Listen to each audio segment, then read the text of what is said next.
My name is Yana. It was a pretty smooth process, and anyone wishing to go on this journey, this would be the best retreat because it includes everyone. You don't have to be highly spiritual or have zero experience in spirituality. It's inclusive of everyone and easy to follow. I came to this retreat because I felt a deeper inner calling to expand my consciousness, to expand my intuition.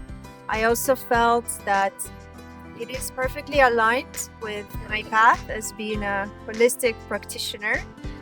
I have a couple of friends who are breatharians, and I noticed how much their life have changed since they've been on the path.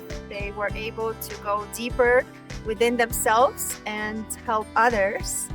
In their practice, they developed sixth senses as well as became more in tune with themselves, with their bodies, with their emotions, with their pranic body, and gained a lot more energy and control over any of the addictions, such as food. So one of the fun exercises for me was board breaking.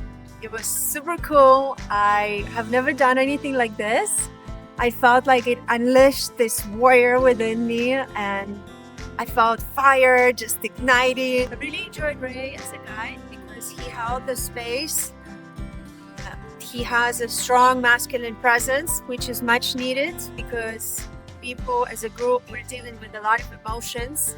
And also he has a compassionate big heart that shares a lot of love and light with a lot of clarity, very powerful activities. I actually had zero expectations because this is very new for me. I just felt the inner calling within me to go on this journey.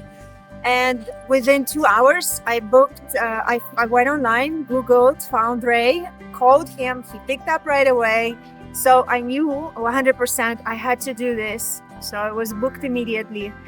I really had zero expectation because I've never been in such environment, and I feel like I just stepped into a new world with a new family, with like-minded people, and we can be support group for each other and share everything that we are going through. I have many brothers and sisters now.